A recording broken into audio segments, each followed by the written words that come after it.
Thank you, Justin.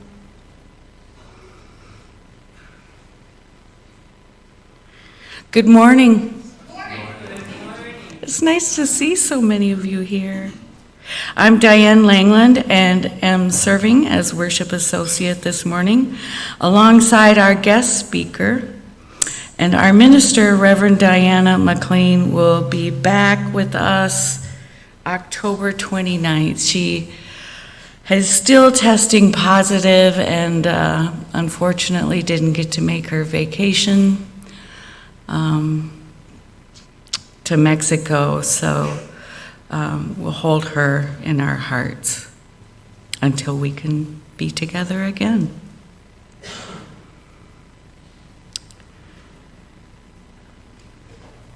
Well, it says that she might, November 3rd. To begin the month of service aptly focused on repair, it is my pleasure to welcome you to the Unitarian Universalist Fellowship of Mankato. All of you, whether joining us in person or on Zoom, are welcome in this time that we make sacred together. We extend an especially warm welcome to you if this is your first time attending. We appreciate that it can be difficult to cross the threshold of a new church for the first time, whether in person or online. Our guest speaker today is Malia Hausnecht. Malia is currently in her fourth and final year of work towards a Master of Divinity at United Theological Seminary in the Twin Cities.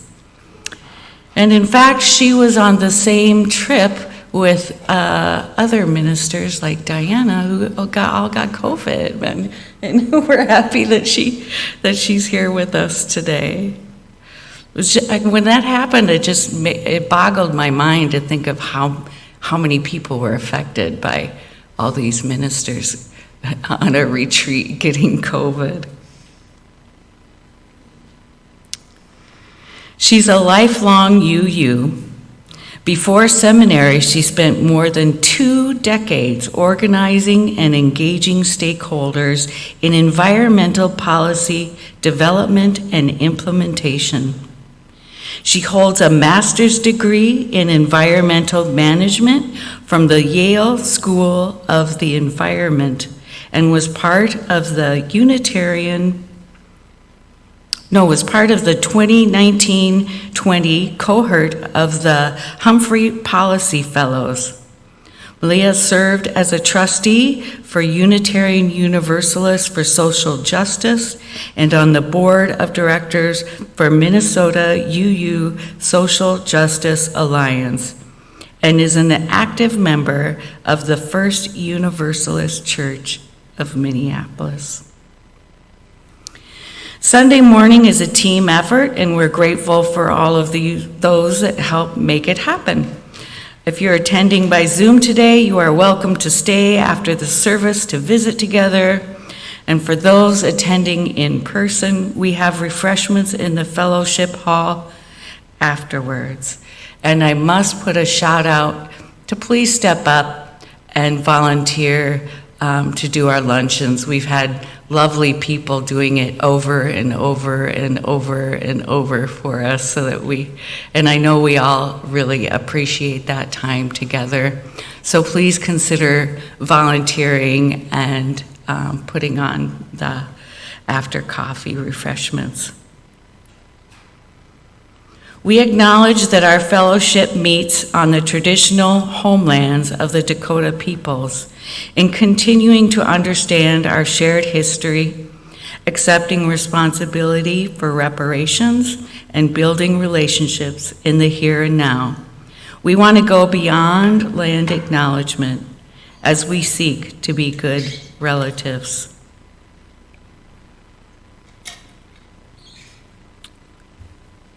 Don't have any announcements this morning, unless any of you do.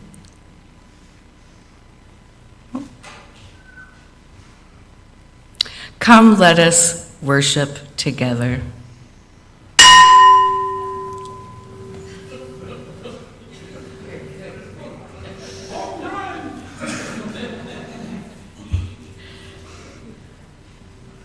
Oh, hello, Bug.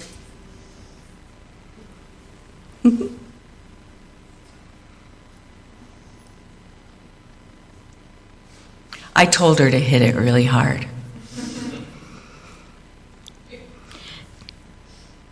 Together, we kindle a flame, symbolizing our co-creation of sacred space at home and in this place we made sacred by years of love. If you are with us on Zoom, please write in the chat that a chalice is lit on your street. And please say the words with me from the pew cards.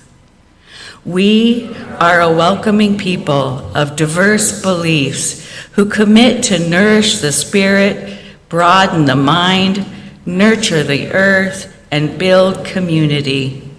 This flame we kindle remind us to strive today and every day to love beyond belief.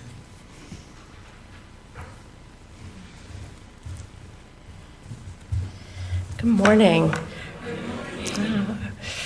From Parker J. Palmer's book, Healing the Heart of Democracy, The Courage to Create a Politics Worthy of the Human Spirit. The word heart comes from the Latin cor and points not merely to our emotions, but to the core of the self, that center place where all of our ways of knowing converge. The heart is where we integrate what we know in our minds with what we know in our bones, the place where our knowledge can become more fully human.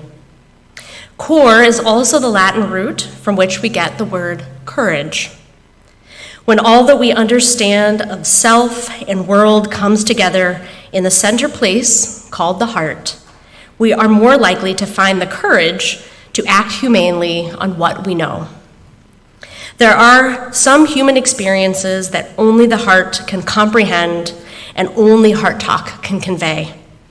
Among them are certain aspects of politics, by which I mean the essential and eternal human effort to craft the common life on which we all depend.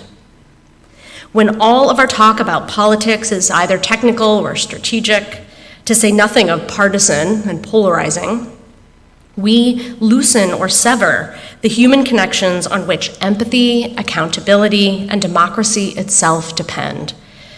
If we can talk about politics in the language of the heart, if we cannot talk about politics in the language of the heart, if we cannot be publicly heartbroken, for example, that the wealthiest nation on earth is unable to summon the political will to end childhood hunger at home, how can we create a politics worthy of the human spirit, one that has the chance to serve the common good?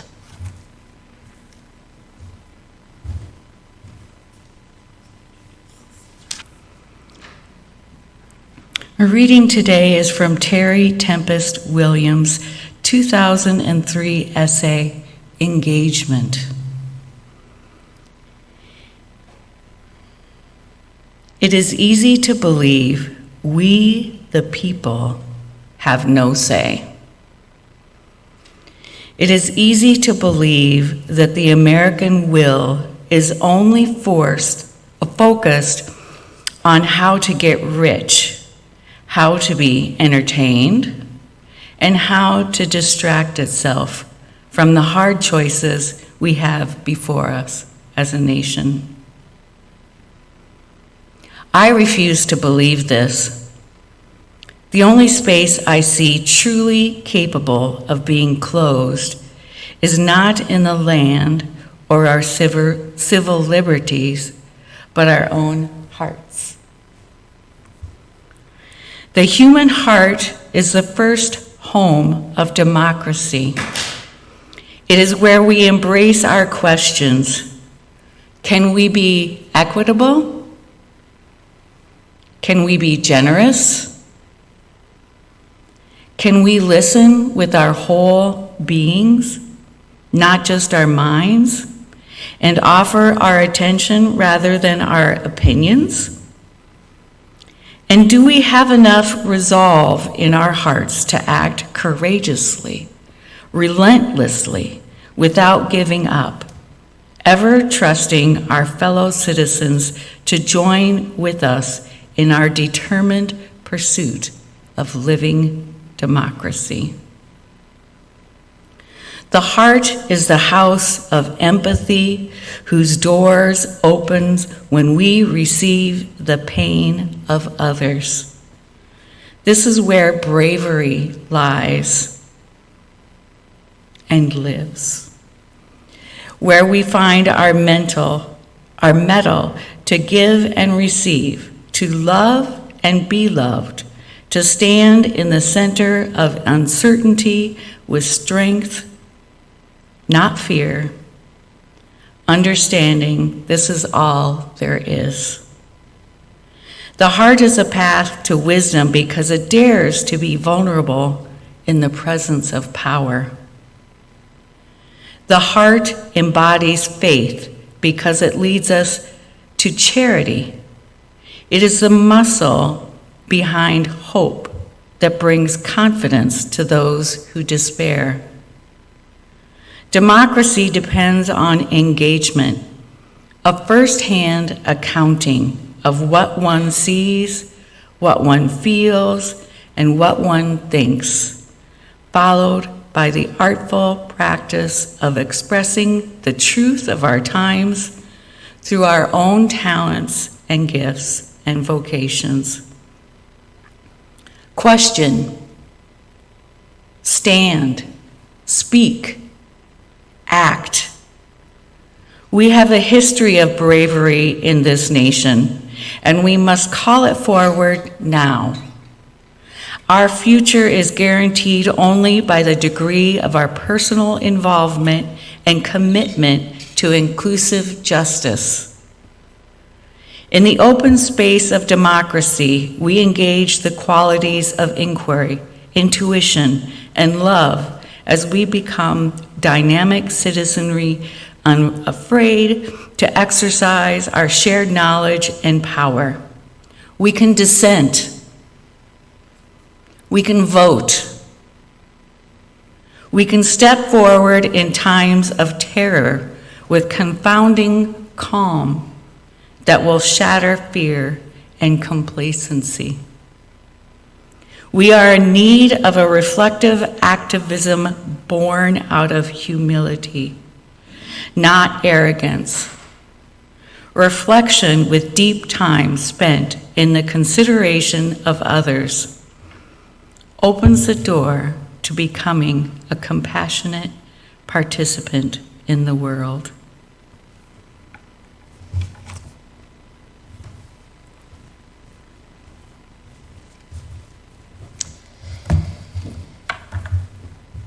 So depending on what poll you look at, and there are so many, anywhere from 60 to 80% of Americans believe that the upcoming presidential election will determine the future of U.S. democracy. Many of us are in a state of high anxiety. For some of us, that means that we're unable to look away from the endless electoral news cycle. And for others, it means that our mental health absolutely necessitates that we find other activities to fill our time and minds.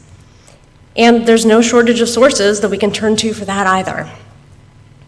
CNN and whoever it is that makes videos of kittens riding robot vacuums are both having an excellent month. So raise your hand for me if you have maybe found yourself compulsively checking or reading political news recently. Okay. There's a lot of us. Now raise your hand if you've increasingly found yourself drawn to mindless distractions, kitten videos or otherwise. That's some of that.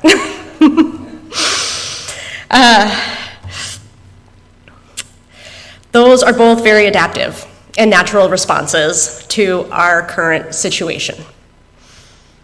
I'm going to be honest, this is not a great time to be practicing preaching if you're faint of heart.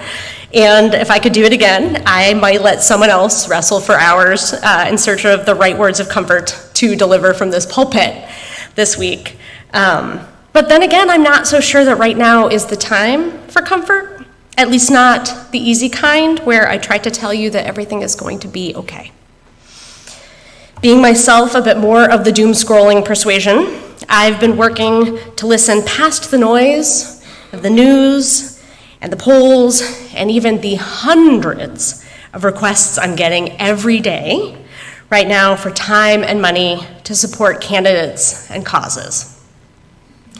With so much at stake and knowing that there are many aspects of what is to come that I cannot predict or control, I have found that I am seeking out spiritual resources that I can draw on beyond the coming weeks.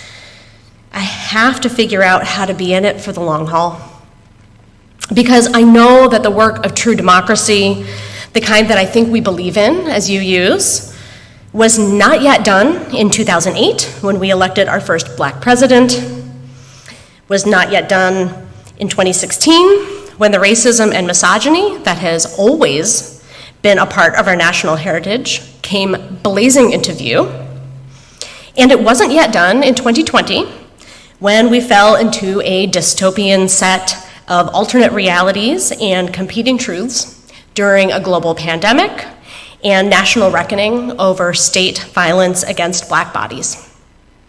And it is never done, not under the best of circumstances, and certainly not in the coming months. I need to be honest with you, here in this season of storms, hurricanes that spawn tornadoes, deluges down mountainsides that are being described as biblical, that we are in the eye of a storm. The worst of the political violence associated with this time of deep division and fear may be yet to pass over.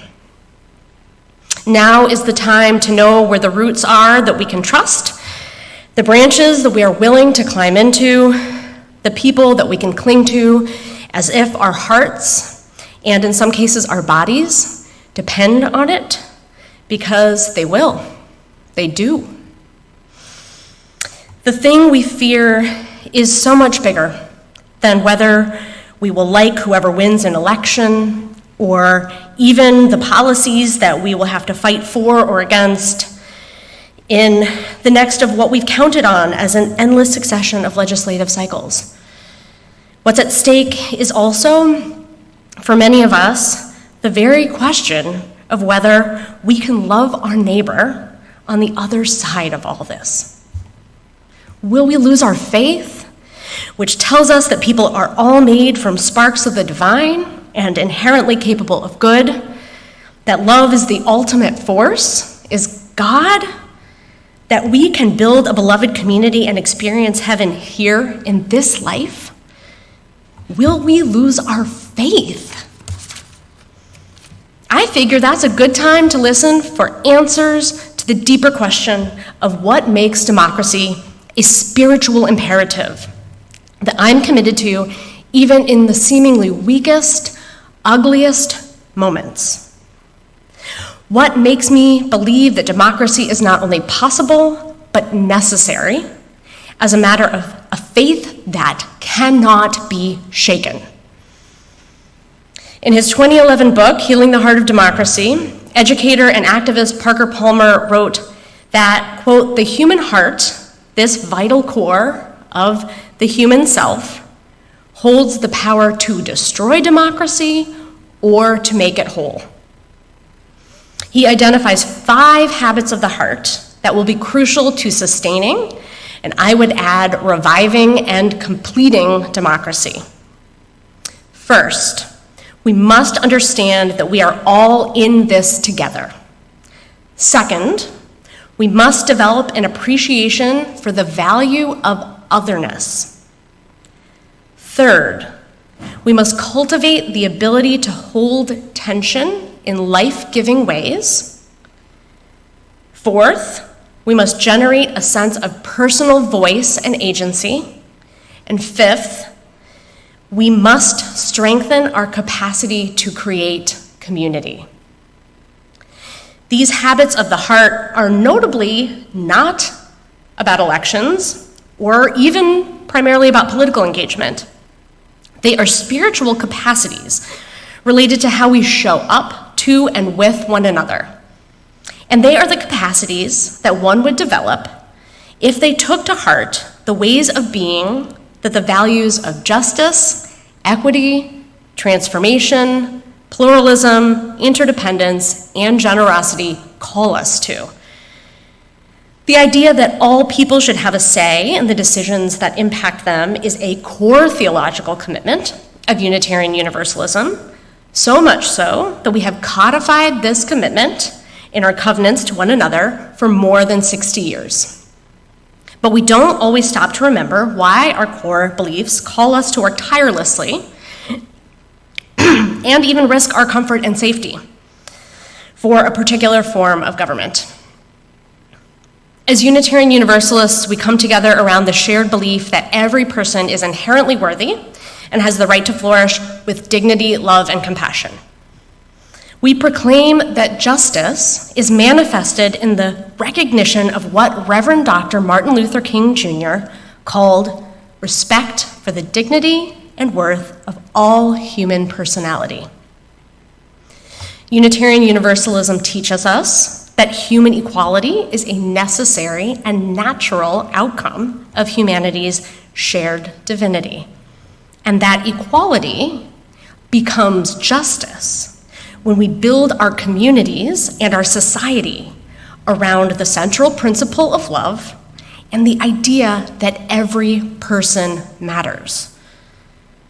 We cannot forget that our commitment to democracy comes from and runs as deep as our affirmation of human equality, the theological concept out of which that commitment was born. Through democracy, we exercise our individual right of conscience, but we draw that right of conscience from our shared belief that we are divine and deserving of self-determination, precisely because we are of the same ultimate substance. Not because we are smart or sophisticated, educated or enterprising, but because we are human. And no single human conscience or consciousness has the full answer as to what is right, moral, or just. Unitarian Universalism, through our shared value of pluralism, calls us to recognize and accept our own limitations and perspective and understanding. To see that our strength, resilience, and beauty are as much in our differences as in our similarities. The right of conscience and religious commitment to the democratic process is a theological commitment to democratic society when also understood in relationship to our belief in the radical interdependence and interconnectivity of all living and non-living things, kings inescapable network of mutuality tied in a single garment of destiny. What we do matters, and what affects one directly affects all indirectly. Democracy is given sacred sanction by the simultaneous affirmation that we are all equally divine by quality of being human, and all equally limited in our perspective, and thus dependent on the perspectives and wisdom of others to make decisions that we hope are, in the aggregate, more moral than immoral, more liberatory than constraining. Democracy is thus, for those committed to equality and interdependence, a sacred relationship of shared power that acknowledges individual divinity in the context of interdependence, rather than the simple right to cast a vote in a competition of ideologies.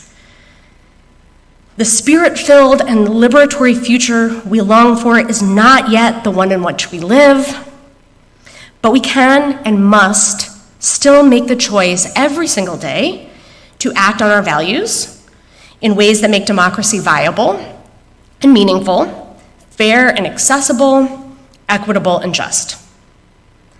It starts with loving and caring for our neighbors and building towards the beloved community of which we dream.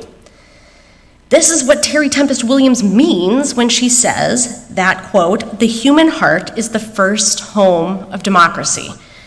It is where we embrace our questions. Can we be equitable? Can we be generous?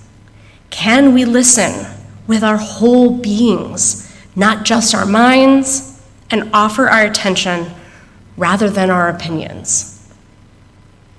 And she challenged us, her fellow Americans, with the same question that I think our values point us towards 20 years later. Do we have enough resolve in our hearts to act courageously, relentlessly, without giving up, ever, trusting our fellow citizens to join with us in our determined pursuit of a living democracy? This definitely involves giving our time and attention to the concrete activities that make democracy possible, and doing it under the leadership of those who experience the constant threat of exclusion, those who have been denied access to our systems of governance, and those who have rightfully questioned whether the existing systems can or will ever address their needs. I know that a number of you have already been taking action through UU the Vote, We Choose Us, and other efforts to ensure that every vote is counted and that every eligible voter knows how crucial their participation is in this election. I cannot overstate how important that work is. But the work of democracy isn't just or even primarily about voting, and it doesn't end after November 5th. Let me return to that earlier and admittedly unconventional definition of democracy: a sacred relationship of shared power that acknowledges individual divinity in the context of interdependence. Democracy, to be viable and meaningful, requires living out all of our shared values.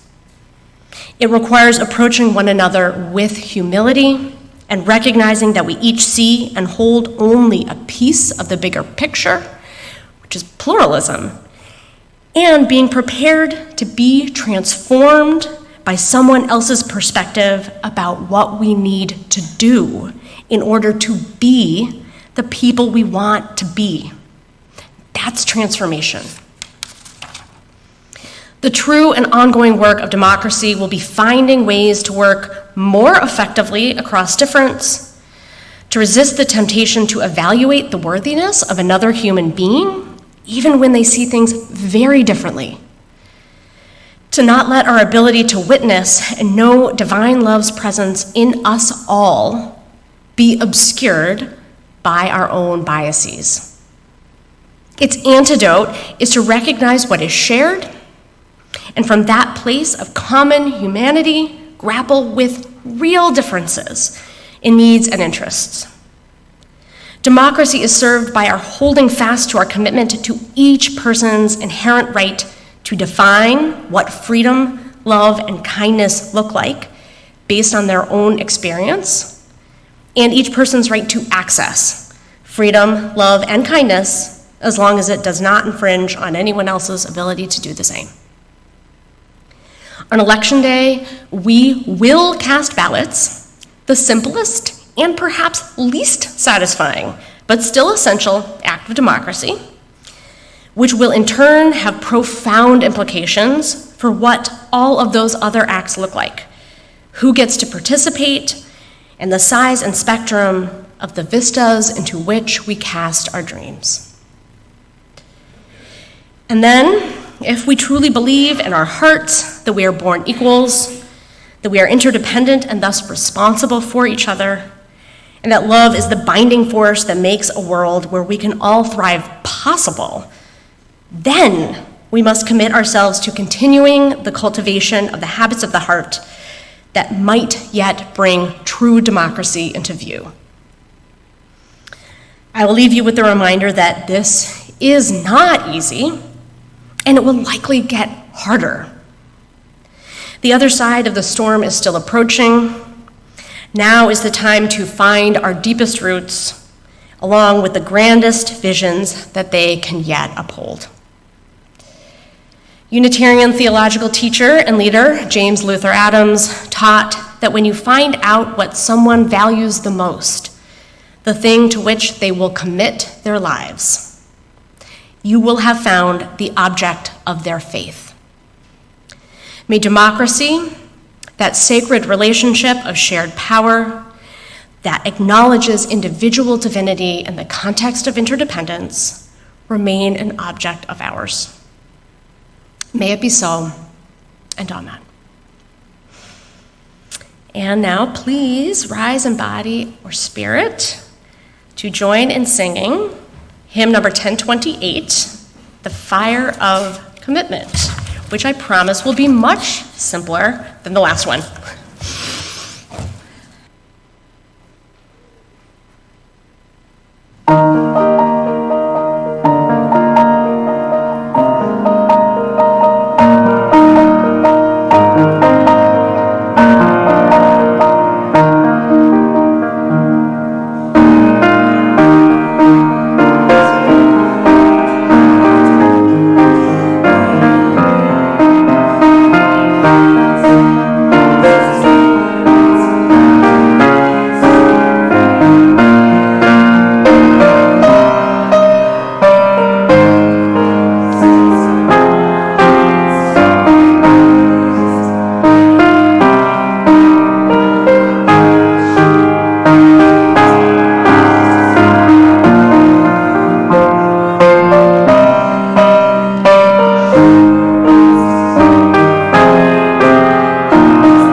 I just need to insert here my interdependence with this community. I forgot to mention that Rhea and Alex and Fiona helped move a lot of stuff out of my house onto the driveway.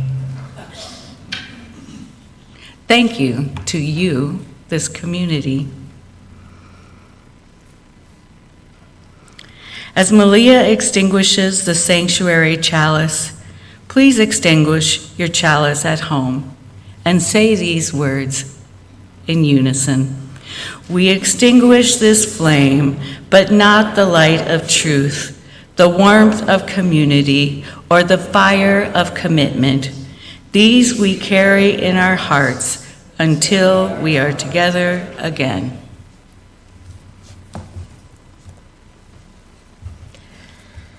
I want to close again with the words of Terry Tempest Williams. We have a history of bravery in this nation, and we must call it forward now. Our future is guaranteed only by the degree of our personal involvement and commitment to an inclusive justice. In the open space of democracy, we engage the qualities of inquiry, intuition, and love as we become a dynamic citizenry, unafraid to exercise our shared knowledge and power. We can dissent, we can vote, we can step forward in times of terror with a confounding calm that will shatter fear and complacency.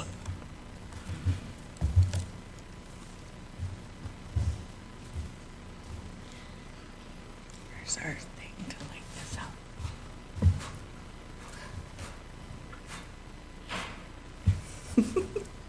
Please turn towards each other as we sing our closing benediction.